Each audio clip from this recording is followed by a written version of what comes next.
Assalamualaikum warahmatullahi wabarakatuh. Alhamdulillahirabbil alamin. Nahmaduhu wa nasta'inuhu wa nastaghfiruh. Wa na'udzu billahi min shururi anfusina wa sayyiati a'malina. May yahdihillahu fala mudhillalah wa man yudlil fala hadiyalah. Asyhadu an la ilaha illallah wahdahu la syarikalah. Wa asyhadu anna Muhammadan abduhu wa rasuluh la nabiyya ba'dah. Allahumma shalli ala Muhammadin wa ala alihi wa ashabihi ajmain. Amma ba'du.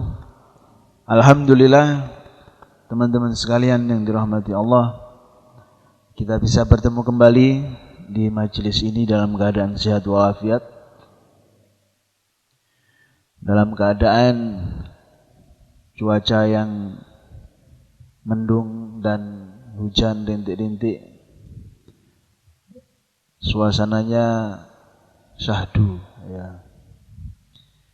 Semoga ini menambah semangat kita untuk mencari ilmu, untuk menambah pengetahuan kita, terutama di dalam pengetahuan sirah nabawiyah.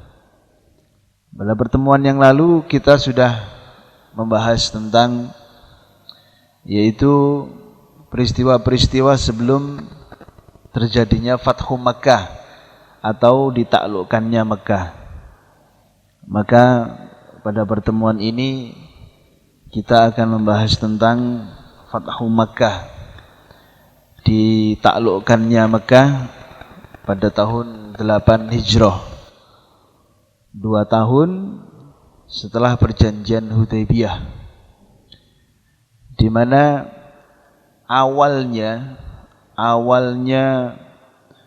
Rasulullah Shallallahu Alaihi Wasallam hendak menyerang Mekah dan menaklukkan Mekah itu karena disebabkan orang-orang musyrik, orang-orang Quraisy, mereka menyelisihi atau melanggar perjanjian Hudaybiyah, di mana di dalam perjanjian Hudaybiyah tidak boleh ada peperangan selama 10 tahun.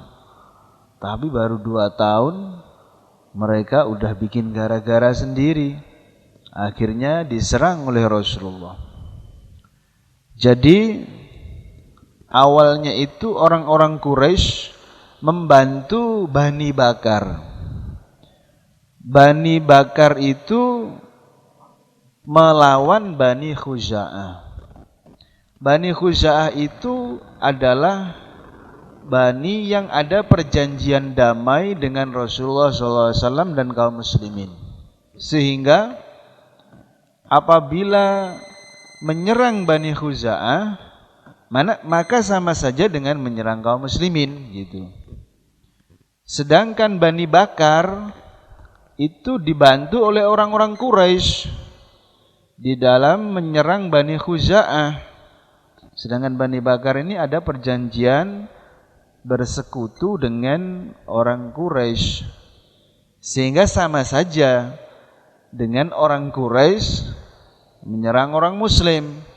Itu udah melanggar perjanjian Hudaybiyah, perjanjian damai.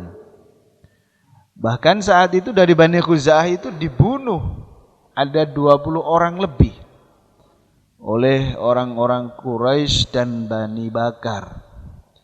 Ada sebagian orang-orang dari Bani Khuza'ah itu yang lari ke Mekah, bahkan di sana mereka berlindung di sekitar Ka'bah, di tanah haram, dengan harapan mereka tidak akan dibunuh karena mereka di tanah haram, haram menumpahkan darah. Tapi ternyata tetap saja dibunuh. Mereka mengatakan kepada orang-orang Quraisy bahwasanya kita sekarang sudah berada di kawasan yang suci, dan mereka mengatakan bahwasanya Tuhanmu melarang menumpahkan darah. Lalu katanya orang Quraisy malah tidak ada Tuhan-Tuhanan sekarang. Pokoknya sekarang silahkan Bani Bakar untuk balas dendam kepada Bani Khuza'ah. Sehingga dibunuh orang-orang yang dari Bani Khuza'ah itu. Namun ada yang lolos. Ada yang lolos. Mereka itu kurang lebih ada 40 orang. Dari Mekah mereka lari ke Madinah menuju Rasulullah SAW. Jauh Mekah Madinah itu. Ada sekitar 350 kilo ya, sini Semarang gitu. Nah mereka ngadu sama Rasulullah, sama orang-orang Muslim sebagai teman sekutunya. Wahai Rasulullah, tolong kami. Kami itu diserang oleh Bani Bakar sama orang Quraisy. Gitu. Langsung saja Rasulullah SAW mengatakan engkau ditolong. Wahai Amr bin Salim, pemimpinnya saat itu, engkau ditolong. Dan Nabi mengatakan Allah tidak akan menolongku kalau aku tidak menolongmu. Oh gitu. Jadi harus bagi Rasulullah itu wajib gitu nolong Bani Khuza'ah. Dan menolong Bani Khuza'ah berarti memerangi orang Quraisy otomatis. Jadi perjanjian Hudaibiyah udah nggak berlaku lagi di situ karena sudah dilanggar terlebih dahulu oleh orang-orang Quraisy. Sehingga kemudian saat itu disebutkan di dalam kitab ada awan mendung yang berarak-arak di atas Madinah, dan beliau mengatakan sesungguhnya awan ini muncul sebagai pertanda kemenangan Bani Ka'ab atau Bani Khuza'ah tadi itu. Jadi Rasulullah sudah yakin bahwasanya ini pasti akan menang. Setelah itu Rasulullah mengirimkan utusan kepada orang-orang Quraisy yang membawa surat. Suratnya dari Rasulullah mengatakan, amma ba'du, kalau kalian mau memutuskan hubungan dengan Bani Bakar, kemudian mengganti diat dari orang-orang yang engkau bunuh dari Bani Khuza'ah, maka kalian akan terbebaskan. Tetapi kalau kalian tidak mau, katanya Rasulullah, aku umumkan perang kepada kalian, kepada orang-orang Quraisy. Jadi kalau mau memutuskan hubungan dengan Bani Bakar dan bayar diatnya, bayar hukuman satu nyawa, satu orang itu 100 onta. Jadi kalau 20 ya 2000 onta itu. Sebagai diatnya tadi itu karena telah membunuh Bani Khuza'ah.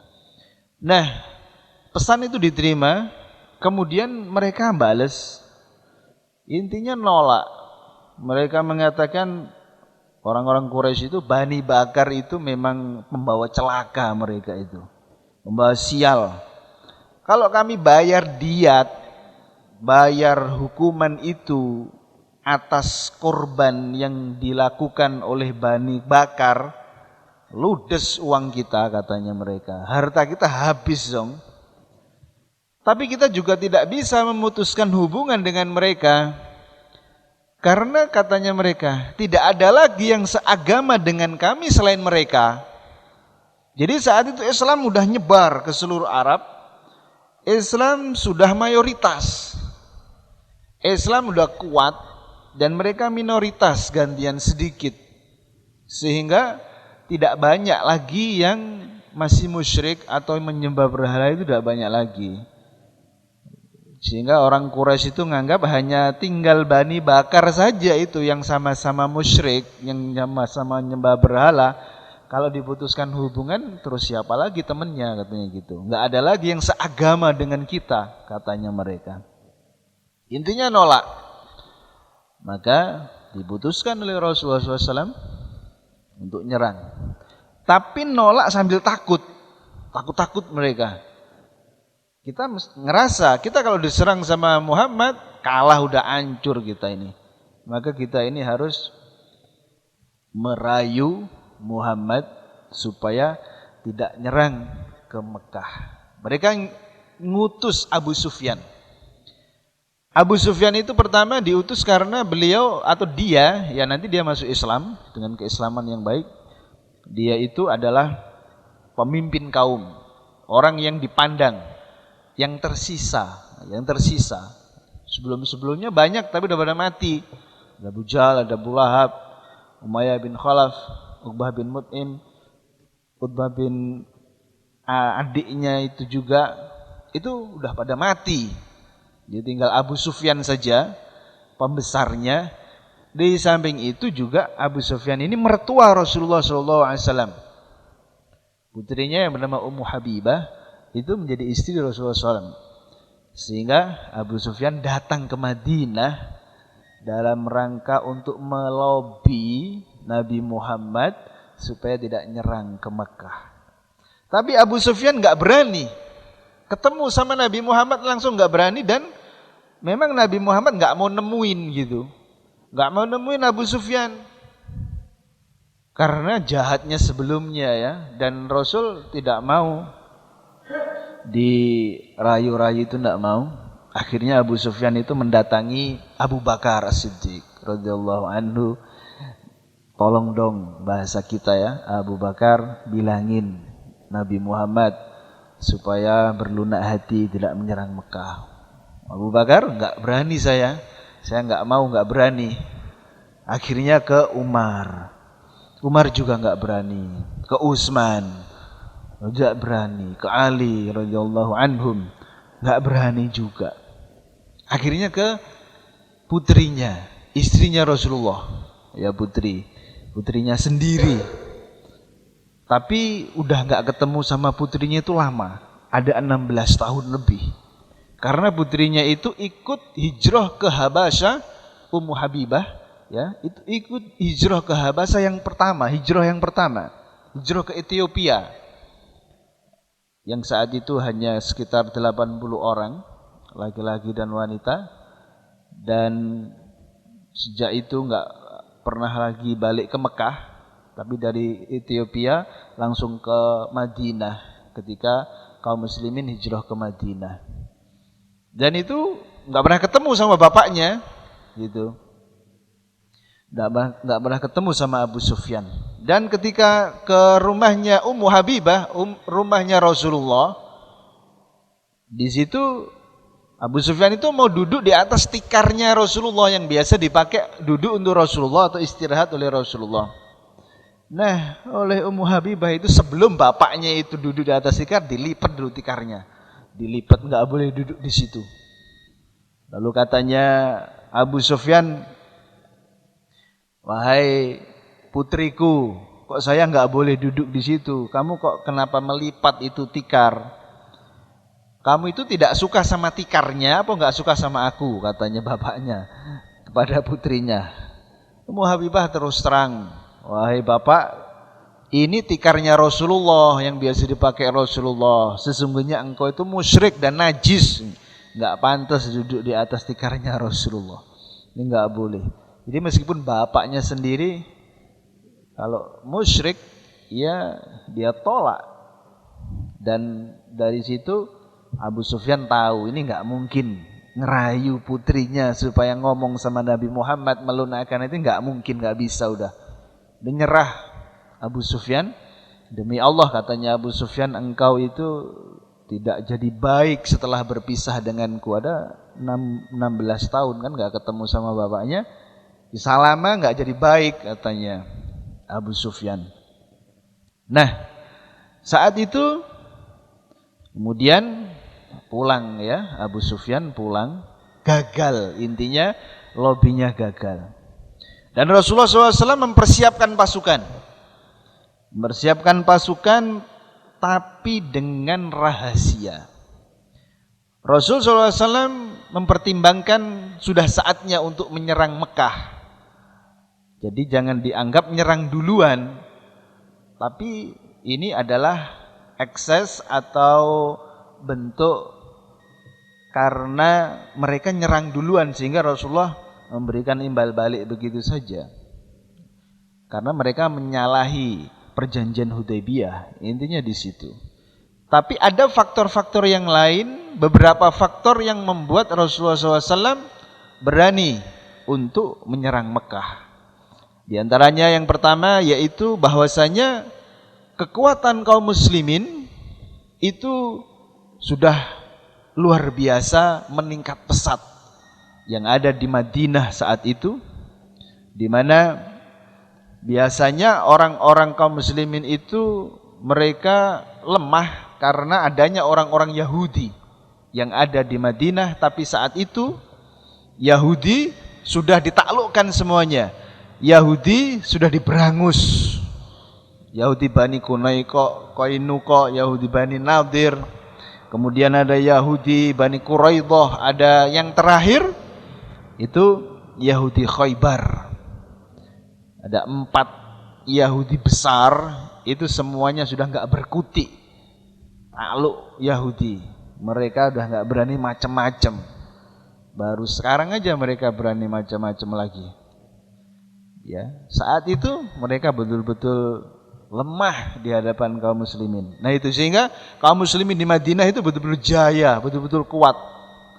Dulu ketika masih di Mekah, kenapa kok nggak ngelawan? Ya karena masih lemah, nggak berani. Itu Rasulullah udah ahli strategi beliau, sehingga tahu benar bahwasanya saat ini sekarang keadaan udah berbalik. Keadaan udah 180 derajat berubah, bahwasanya sekarang kaum muslimin yang kuat dan orang-orang musyrik mereka udah lemah. Kemudian yang kedua yaitu ya melemahnya kekuatan orang-orang kafir yang ada di Madinah. Lemah mereka udah. Ada Yahudi, ada orang munafik. Munafik itu mereka juga di dalam kaum muslimin, tidak begitu kelihatan tapi mereka tidak berani menampakkan ya pembangkangannya itu, pemberontakannya tidak begitu berani. Kemudian orang-orang kafir. Intinya di Madinah itu sudah dikuasai oleh orang muslim. Bahkan dikatakan tidak ada rumah kecuali di dalamnya udah beragama Islam gitu. Ada orang Islamnya sudah, sehingga udah merata ke seluruh negeri Madinah bahwa mereka itu udah Islam semua. Kemudian juga ada faktor bahwasanya persenjataan kaum muslimin itu udah lebih lengkap daripada sebelum-sebelumnya. Sebelum-sebelumnya kaum muslimin persenjataannya sangat minim, dan melalui beberapa peperangan yang begitu banyak ya, yang udah kita sampaikan sebelum-sebelumnya itu, mereka mendapatkan ghanimah, harta rampasan perang berupa persenjataan yang banyak, yang lengkap, sehingga semakin kuatlah kaum muslimin. Kemudian dari sisi ekonomi itu sudah semakin kuat Madinah. Kekuatan Madinah dari sisi ekonomi dan lemahnya kekuatan ekonomi Mekah. Kenapa? Karena jalur perdagangan dari Mekah ke luar negeri itu dibendung, diganggu, sehingga orang-orang Mekah tidak berani lagi berjualan ke luar negeri. Nah, siapa yang bendung, siapa yang mengganggu ini? Yaitu Abu Basir dan kelompoknya. Orang-orang yang dalam perjanjian Hudaybiyah, orang yang dari Mekah ke Madinah harus dikembalikan ke Mekah. Nah, orang yang dari Mekah ke Madinah nggak mau dikembalikan ke Mekah, mereka bikin kelompok sendiri di luar Madinah, nggak pulang ke Mekah. Dan mereka itu mengganggu kafilah-kafilah dagang yang dari Mekah untuk ke luar negeri, ke Syam dan sebagainya. Itu di dekat Madinah. Sehingga perekonomian Mekah yang ditunjang dari ekspor impor, bahasa kita sekarang, itu macet, ekspor impornya itu macet. Jadinya mereka lemah secara ekonomi. Sekarang saja kalau ada negara di embargo, istilahnya itu ya, nggak boleh ekspor impor, negara itu di embargo. Ya negaranya lemah dari secara ekonomi. Jadinya miskin gitu. Nah, Mekah itu saat itu terembargo, istilahnya begitu, dengan adanya Abu Basir dan kelompoknya yang selalu menyerang kafilah dagang dari Mekah. Kalau selain Mekah nggak diserang, tapi kalau Mekah diserang.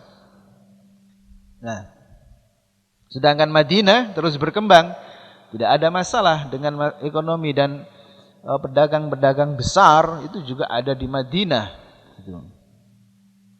Kemudian juga yang membuat Rasulullah itu mantap, yaitu tersebarnya Islam di sekitar Madinah. Di kabilah-kabilah sekitar Madinah itu Islam udah tersebar dengan kuat, sehingga udah luar biasa pokoknya. Sehingga Rasulullah kemudian memutuskan untuk menyerang Mekah. Itu butuh 8 tahun setelah hijrah, setelah pindah. Dulu kaum muslimin dihina-hina, diusir-usir dari Mekah, kemudian pindah ke Madinah. 8 tahun kemudian bisa menguasai Mekah yang ngusir mereka. Subhanallah ya. Luar biasa Rasulullah itu ya, bisa membuat sebuah negara itu takluk gitu.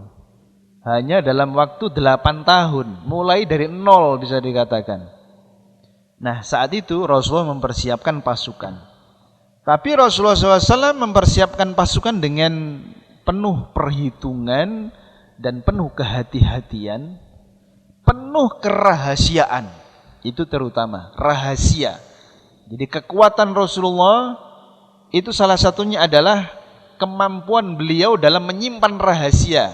Rahasia akan menyerang Mekah.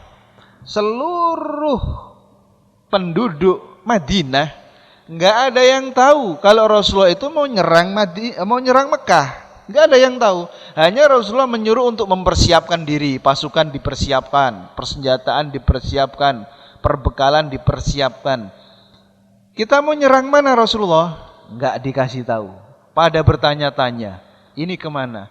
Kenapa? Karena telik sandi mata-mata Mekah itu berkeliaran juga di Madinah, yang kemudian mereka akan memberitahu pihak Mekah.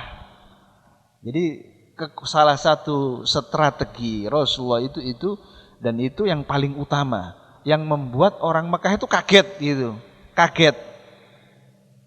Sehingga pergerakan militer yang ada di Madinah saat itu tidak terdeteksi oleh Mekah. Jadi Mekah nggak ngerasa kayak mau diserang gitu, nggak ngerasa, santai-santai aja.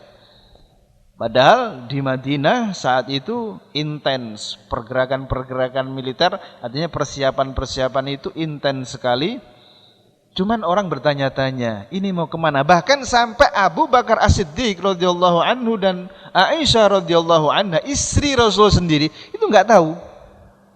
Abu Bakar As-Siddiq nanya kepada Aisyah, "Wahai Aisyah putriku, ini sebenarnya kita akan nyerang siapa?"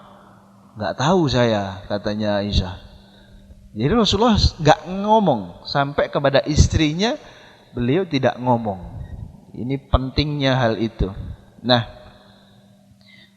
kemudian saat itu ya, meskipun serapat-rapat apapun, serapat-rapatnya rahasia disimpan, masih ada kemungkinan orang-orang tuh kemungkinan gitu ya. Ini kayaknya kemungkinan besar ini ke Mekah ini kayaknya begitu.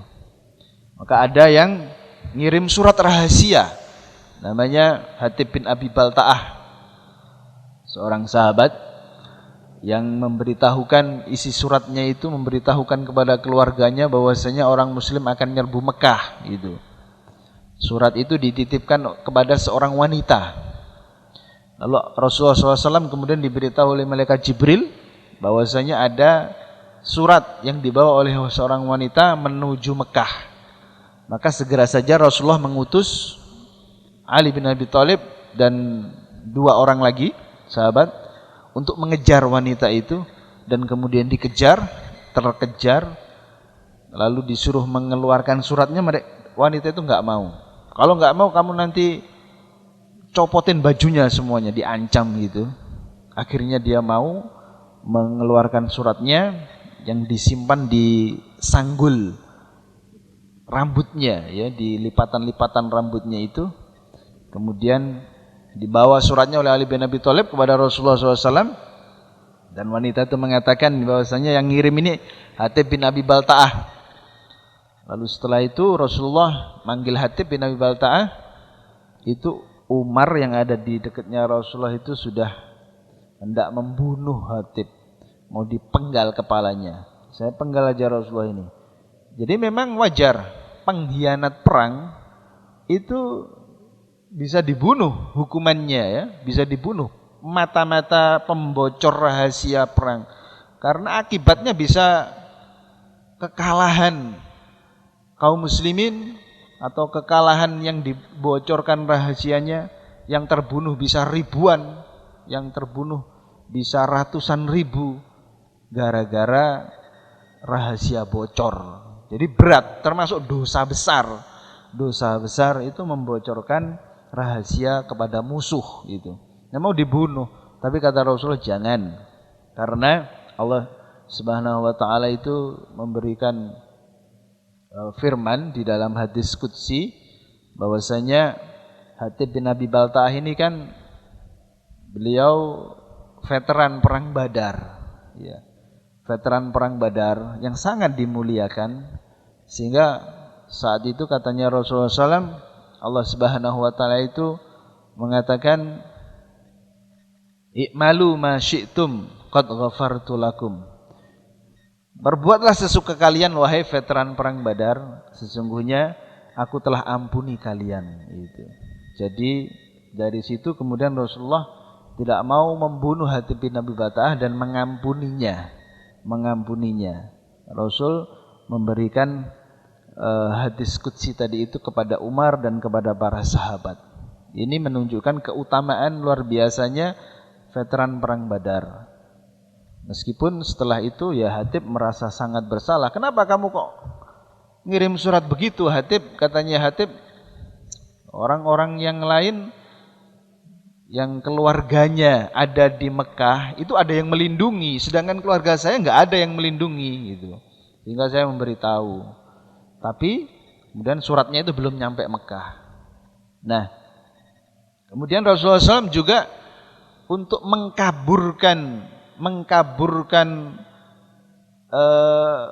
prasangka orang-orang Mekah bahwasanya supaya mereka tidak berprasangka akan diserang, itu Rasulullah SAW beliau mengutus ekspedisi, mengutus pasukan kecil, kurang lebih ada 8 orang sampai 10 orang ke sebuah daerah yang bernama Batni Izzam yang diketuai oleh Abu Qatadah.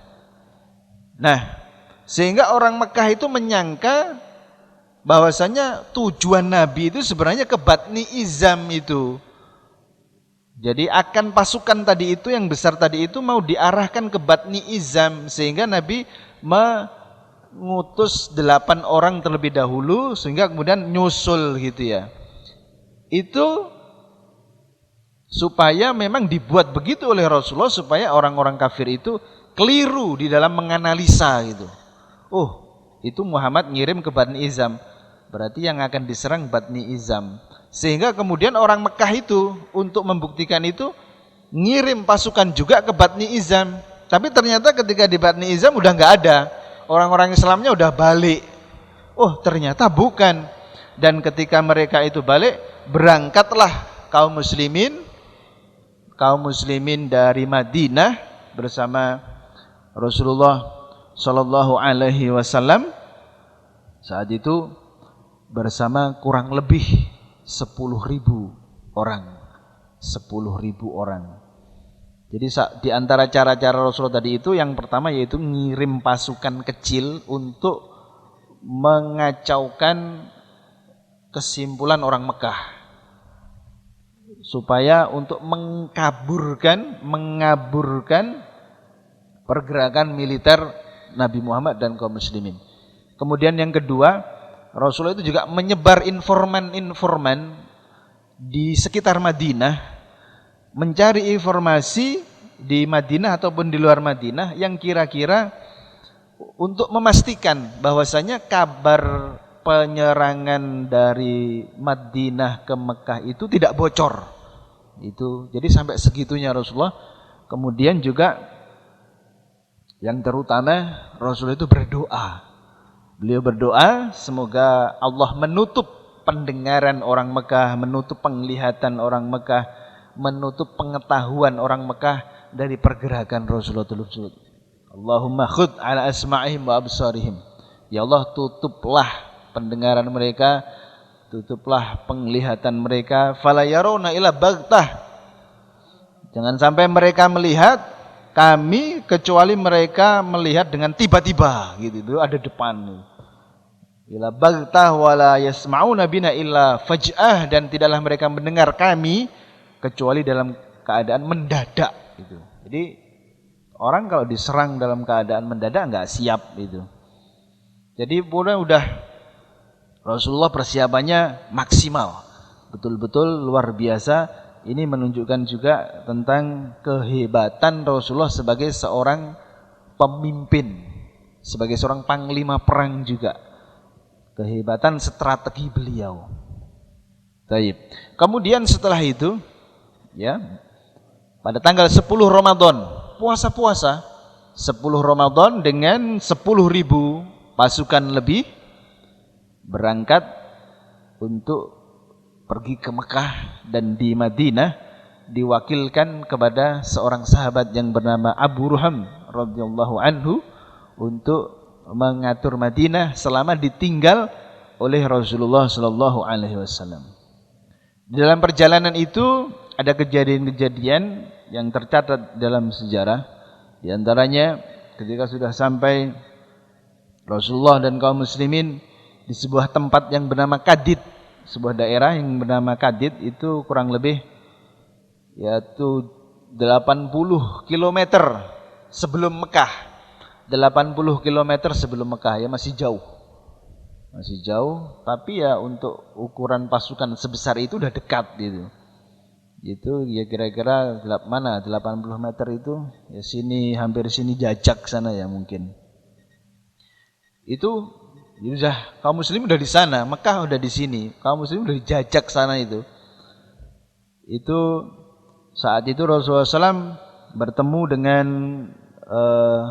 Abbas bin Abdul Muthalib, paman beliau yang baru mau hijrah. Abbas itu ya, Abbas itu selama ini enggak pindah dari Mekah ke Madinah. Tapi ternyata disinyalir kuat bahwasanya Abbas itu memang diperintahkan Rasulullah untuk menjadi mata-mata di Mekah, untuk menjadi informan, mengasih informasi tentang keadaan Mekah kepada Rasulullah di Madinah. Jadi Abbas itu 8 tahun nggak ikut hijrah di Mekah terus. Barulah ketika Fathu Mekah itu Abbas malah ke Madinah. Jadi ketemu di tengah jalan gitu. Di tengah jalan ketemu sama Rasulullah. Nggak jadi ke Madinah. Ikut bareng Rasulullah balik lagi ke Mekah itu Abbas itu. Paman beliau yang seumuran dengan beliau.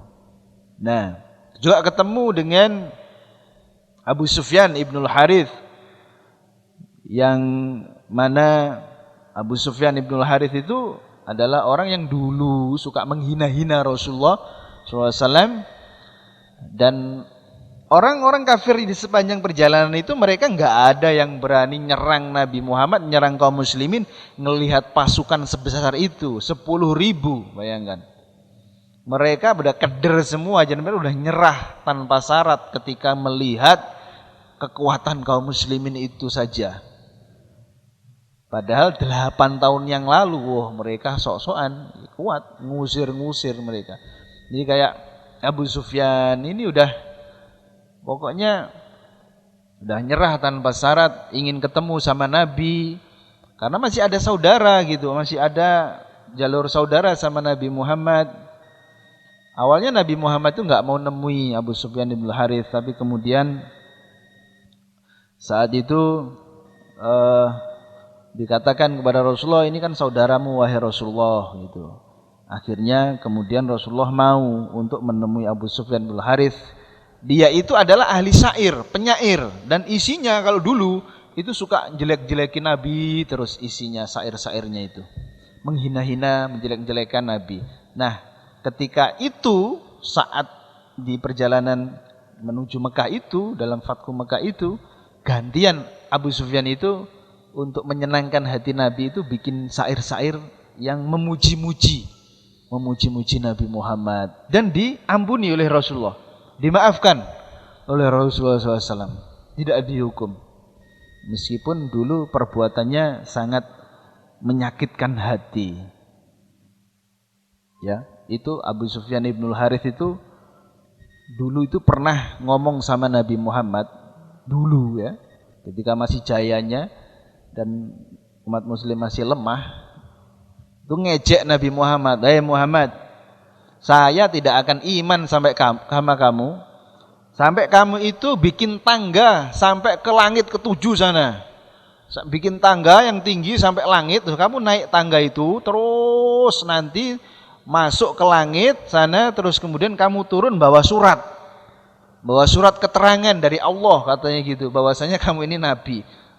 Nah, itu belum cukup, aku belum beriman sampai ada 4 malaikat yang jadi saksi dari surat itu. Woy.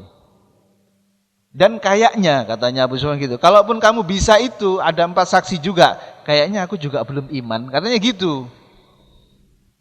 Itu kan nyebelin banget gitu. Itu jengkelin banget ya. Mungkin kalau kita manusia biasa enggak akan maaf sama kamu, tapi Rasulullah enggak, dimaafin. Ketika sudah ngerasa lemah, akhirnya minta maaf, ya dimaafkan oleh Rasulullah SAW. Itu yang minta itu adalah Abu Sufyan ibnul Harits tadi itu. Kemudian ya akhirnya sampai Rasulullah SAW di daerah yang bernama Mar ad-Dahron. Marud Dahron itu kurang lebih 20 kilo. Tadi kan 80 kilo ya, terus perjalanan. Itu 20 kilo. 20 kilo Rogo Jambi kayaknya. Kurang sini. Itu Kabat. Ya, 20 kilo.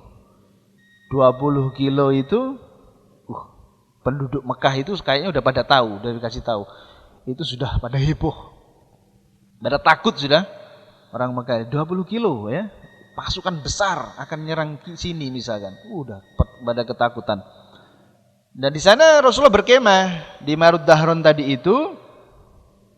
Beliau berkemah pada waktu Isya. Jadi udah gelap.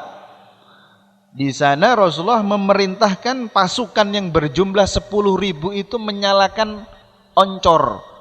Ya, apa itu oncor? Api unggun ya. Api unggun gitu. Jadi banyak sekali api unggunnya. Sehingga ketika dilihat dari atas itu kayak sebuah pasukan yang dahsyat gitu. Itu kan api unggunnya ribuan kan berarti. Itu bikin orang keder itu melihat itu. Ini pasukan mana ini hebat kayak begini. Jadi orang kalau ngelihat dari atas, itu sengaja strategi Rasulullah SAW untuk melemahkan semangatnya orang-orang Mekah, melemahkan jiwanya orang Mekah itu, yang orang yang sombong jadi keder ngelihat kayak begitu itu. Kemudian saat itu ya, Abu Sufyan itu juga mencari-cari informasi. Dia pergi keluar dari Mekah ke sana gitu ya. Kalau tadi itu di Kabat itu, Abu Sufyan ke arah Kabat sana. Ke arah Marud Dahron tadi itu mencari-cari informasi tentang keberadaan pasukan muslim. Dan saat itu juga malam itu juga Abbas radhiyallahu anhu yang ketemu sama Nabi dan kemudian gak jadi ke Madinah, balik lagi ke Mekah bersama Rasulullah itu. Beliau itu Abbas itu ya, ngelihat besarnya pasukan yang dibawa oleh Rasulullah dan kaum muslimin. Dia, waduh ini bahasa kita, orang Mekah ini hancur ini besok ini. Ya kan tinggal 20 kilo, jadi besok ini akan udah nyampe sini. Hancur ini, bener ini orang Mekah ini kalau mereka itu tidak segera ngomong sama Nabi Muhammad, menyerah baik-baik. Kalau sampai Nabi Muhammad masuk ke Mekah dengan kekerasan, hancur Mekah ini. Ini harus ada yang ngasih tahu, katanya Ibn Abbas. Sehingga kemudian Abbas radhiyallahu anhu ini berinisiatif untuk memberitahu orang-orang Mekah supaya mereka itu minta ampun duluan sama Nabi Muhammad. Jangan malah nantang-nantang atau ngajak perang, udah nggak akan mungkin menang itu. Akhirnya naik keledai. Abbas tadi itu naik keledai dan di remang-remangnya malam itu ya, udah agak jauh dari pasukan di atas gitu. Itu saat itu Abu Sufyan itu bersama Hakim bin Hizam dan Budail, jadi ada 3 orang. Itu ngelihat dari atas dan mereka nggak tahu, wah itu pasukannya siapa, itu besar sekali. Katanya Budail, itu pasukannya Bani Khuza'ah yang kemarin diserang sama Bani Bakar itu, mau balas dendam. Katanya Abu Sufyan, nggak mungkin Bani Khuza'ah punya pasukan sebesar ini. Bani Khuza'ah itu remeh aja, itu kecil aja. Ini pasukan siapa? Nggak mungkin Bani Khuza'ah itu. Nah, ketika omong-omongan kayak gitu itu didengar oleh Abbas yang kebetulan ada di belakangnya gitu ya. Tapi remang-remang gitu, nggak kelihatan nih ngomong siapa ini gitu. Abbas itu dengar, kemudian siapa gitu ya. Kemudian ketika sudah agak terdekat, udah ada kelihatan, Abbas tahu, oh Abu Sufyan gitu. Lalu katanya Abu Sufyan, hei Handalah, hei Abu Handalah, gitu panggilannya Abbas. Lalu apakah engkau Abbas? Ya benar, saya ini Abbas. Terus katanya Abbas, wah celaka kamu Abu Sufyan. Itu lihat pasukannya Rasulullah itu besarnya kayak begitu. Malang sekali nasibnya orang Quraisy besok, katanya Abbas digituin. Hancur itu besok itu orang Quraisy itu. Abu Sufyan, lihat tuh pasukan kayak gitu. Abu Sufyan terus kemudian, kalau biasanya nantang-nantang dia. Sekarang dia mengatakan, lalu bagaimana solusinya? Nah, gitu dia. Udah nyerah itu gitu. Orang kalau nyerah itu gimana enaknya gitu. Solusinya bagaimana? Katanya Abbas, demi Allah kalau kamu sampai ketangkep sama Nabi Muhammad, kepalamu dipenggal, katanya begitu. Kamu udah nggak bisa apa-apa lagi. Udah sini aja. Kamu ikut saya nemuin Nabi Muhammad, ya. Terus yang 2 itu suruh pulang. Budail sama Hakim tadi itu suruh pulang.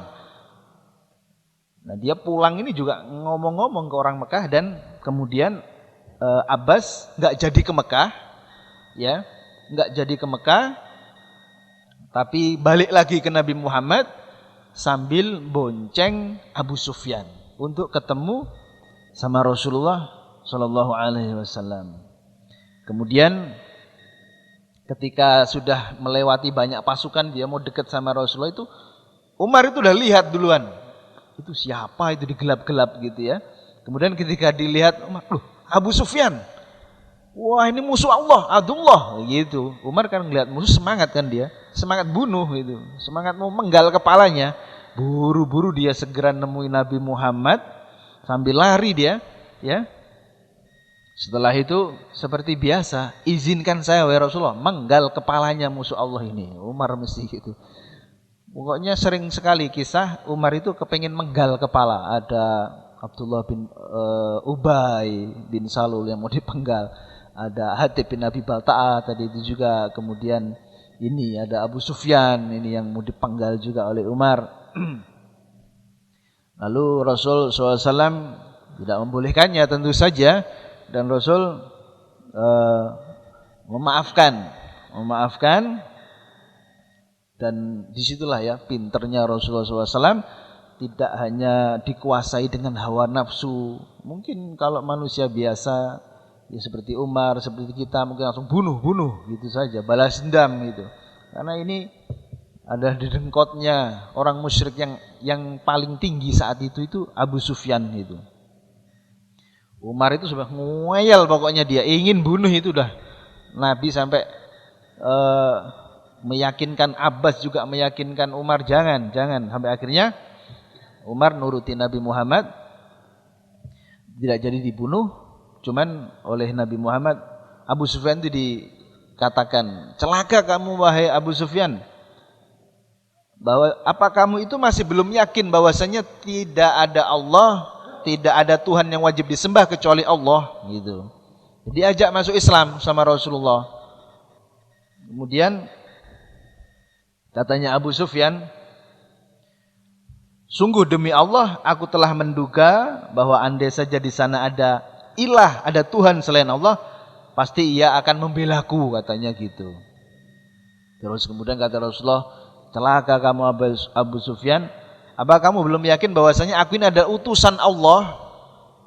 Lalu katanya Abu Sufyan, sebenarnya kalau untuk masalah ini, untuk masuk Islam, untuk iman sama hanya satu Tuhan Allah, kemudian iman kamu itu utusan Allah, itu masih ada yang mengganjal di hati saya, katanya Abu Sufyan gitu. Jadi sebenarnya udah ada kepengin gitu, tapi masih ada ganjalan gitu, masih ada ganjalan.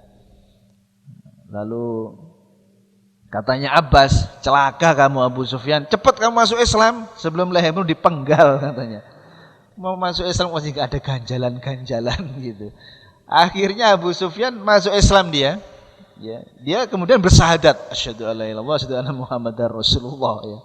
Nah itu keimanannya. Masalah hatinya bagaimana, tapi yang jelas Rasul kalau orang udah syahadat dia sudah, berarti darahnya terjaga, hartanya terjaga, kehormatannya terjaga, jadi saudara udah.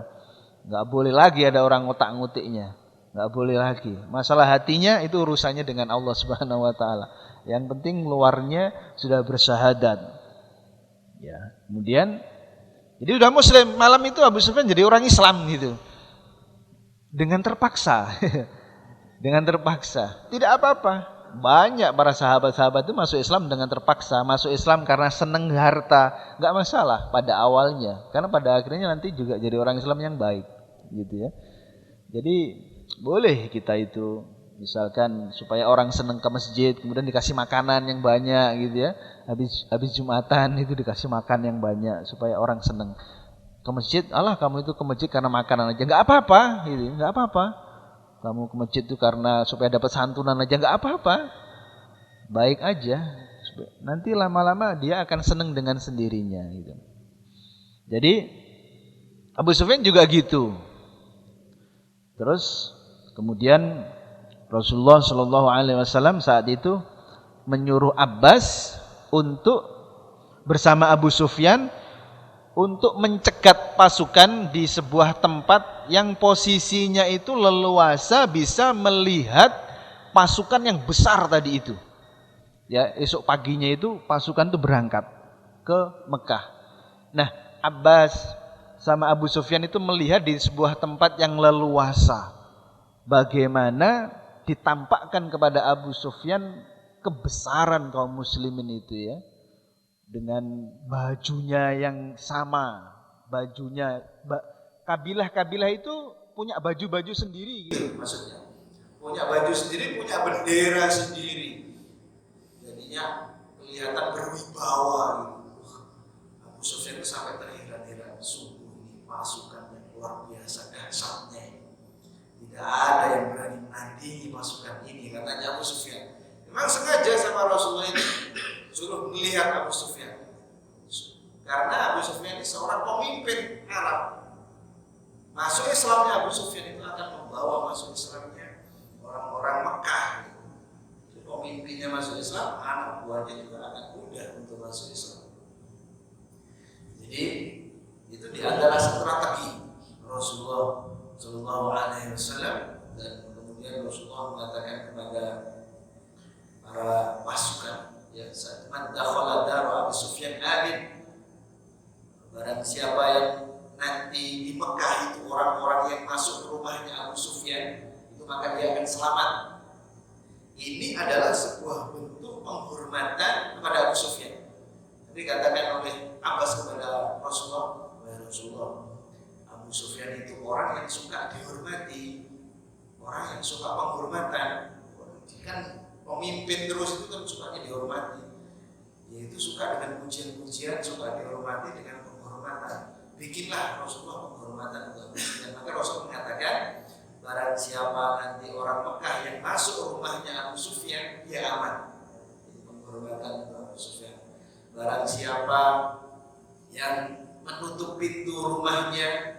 aman, babahu fahuwa amin, wa man dakhala masjid fahuwa amin. Barang siapa yang berlindung di masjid di sekitar Ka'bah, ya, Masjidil Haram, maka dia juga aman.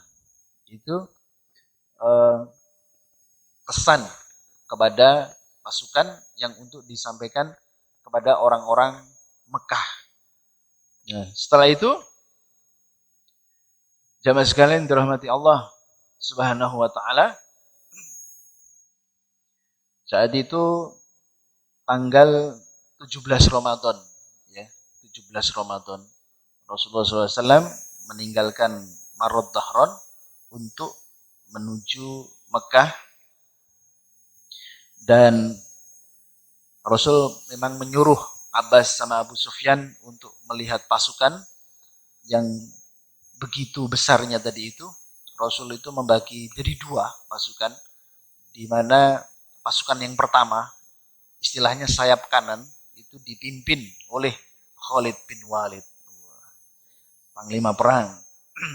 Kemudian yang kiri itu dipimpin oleh Zubair ibnul Awam.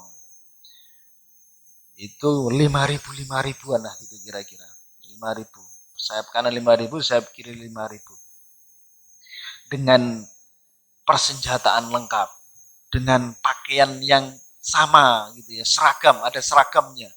Yang dipimpin Rasulullah itu, yang pasukan yang bareng sama Rasulullah itu berwarna hijau-hijau gitu, dengan benderanya.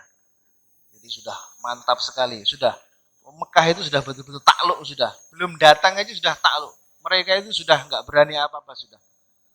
Jadi masih 20 kilo itu Mekah sudah takluk itu sebenarnya saat itu, sehingga Rasul masuk dan kaum muslimin ya 10.000 pasukan itu masuk ke Mekah, nggak ada satupun yang nyoba ngelawan, nggak ada. Orang-orang pada nutup pintu yang takut ya, pada nutup pintu.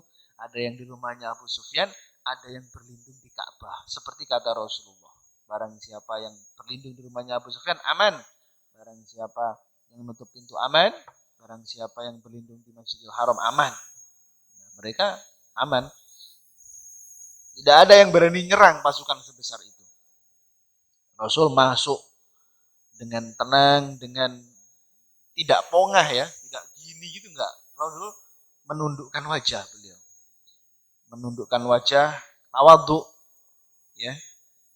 Mungkin penuh dengan perasaan kalau kita ya dulu diusir dari situ, ya, diusir dari situ, tanah kelahiran sejak kecil di situ.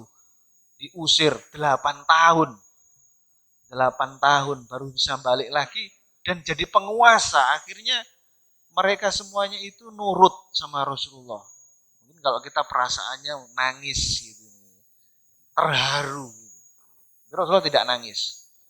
Beliau hanya menunduk, kemudian beliau membaca ayat Al-Quran, Inna fatahna fatham mubina. Sesungguhnya kami memberikan kepadamu kemenangan yang nyata. Inna di situ Allah. Allah memberikan kepada kaum muslimin, kepada Rasulullah kemenangan yang nyata.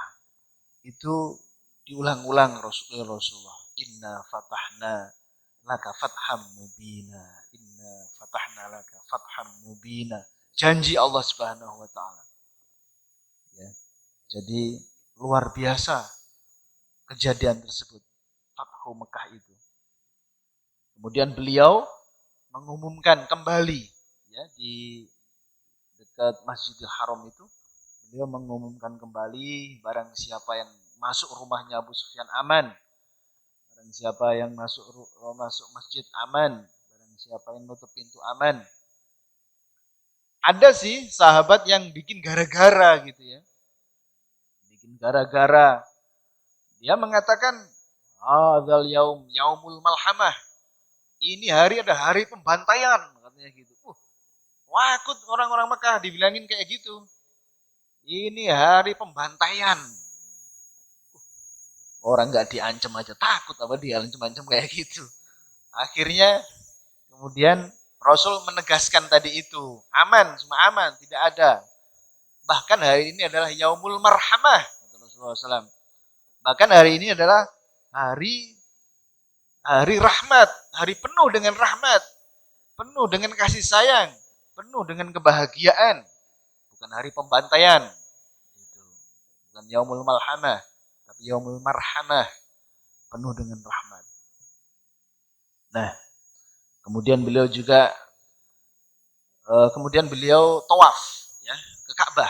Jadi yang pertama dikunjungi oleh Rasulullah, kalau kita ya mungkin ya 4-8 tahun nggak pernah balik kemana? Ke rumah mesti ya, ke rumah. Rasulullah enggak ke rumah. Enggak, rumah saya yang dulu mana itu enggak ada, enggak begitu.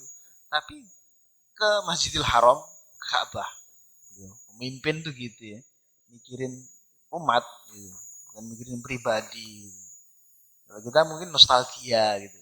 Orang kecil lah nostalgia, orang kecil. Kalau pemimpin besar enggak. Pemimpin besar mikirin umat. Rasul ke Ka'bah, kemudian tawaf. Beliau tawaf sambil naik onta. Beliau itu tawaf sambil naik onta.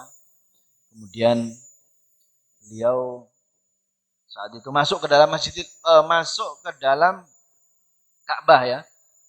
Di sekeliling Ka'bah sebelum masuk itu ada berhala-berhala. Itu semuanya dipukul, berhala-berhala dirobohkan oleh Rasulullah.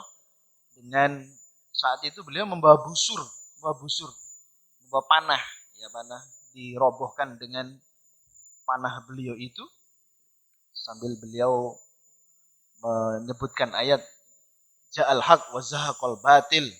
Telah datang yang hak, yang benar, dan yang batil akan lenyap. Innal batila kana zahuqa. Sesungguhnya yang batil itu pasti akan lenyap, akan hancur. Itu. Terus baca itu. Ja'al haq wa ma yubdi'ul batil wa ma yu'id. Kebenaran telah datang dan yang batil itu tidak akan mulai lagi, tidak akan tampak lagi, tidak akan mengulangi lagi. Gitu.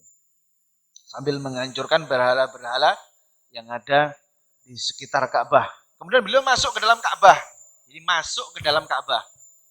Di dalam Ka'bah itu ada gambar-gambar. Ya, kalau sekarang udah nggak ada. Zaman itu, zaman Nabi masuk ke dalam Ka'bah itu ada gambar-gambar. Di antaranya gambar Nabi Ibrahim dengan Nabi Ismail, putranya, itu mengundi dengan anak panah. Gitu. Gambar Nabi Ibrahim dan Nabi Ismail itu mengundi dengan anak panah. Sesuatu yang diharamkan di dalam Islam, mengundi. Nah, katanya Rasulullah kemudian menyuruh gambar-gambar tadi itu untuk dihapus. Beliau mengatakan, demi Allah, semoga membinasakan yang gambar ini. Sekali-kali Nabi Ibrahim tidak pernah mengundi dengan anak panah. Jadi gambar-gambar palsu, rekaan-rekaan saja. Gitu. Nabi kok mengundi dengan anak panah.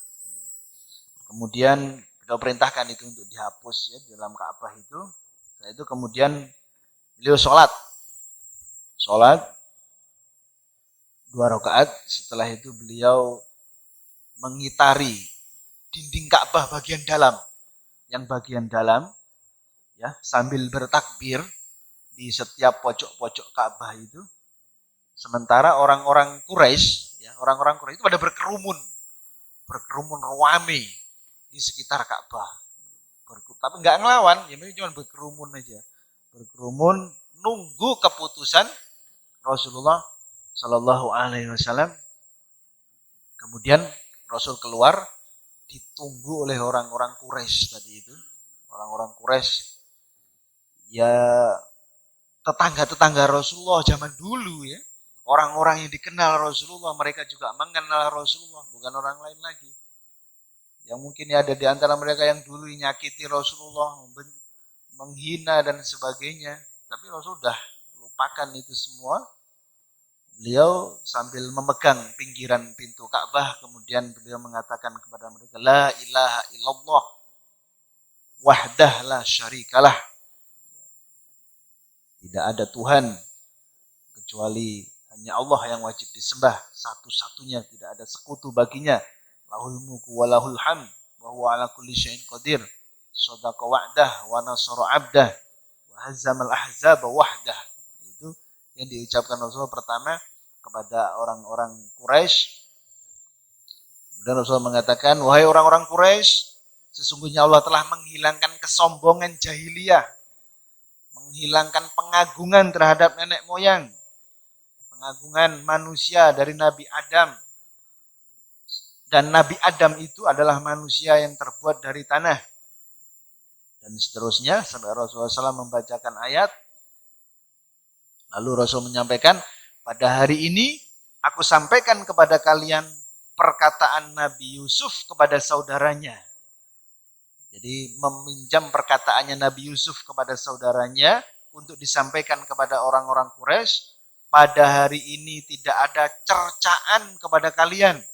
Tidak ada hinaan kepada kalian. Allah mengampuni kalian. Dia Maha Penyayang. Pergilah kalian semuanya bebas, katanya Rasulullah SAW. Nggak ada pembantian-pembantian. Saat itu dibebaskan oleh Rasulullah SAW. Tidak balas dendam. Kemudian Rasul itu tinggal selama 9 hari di Fathu Mekah itu ya. Di Mekah.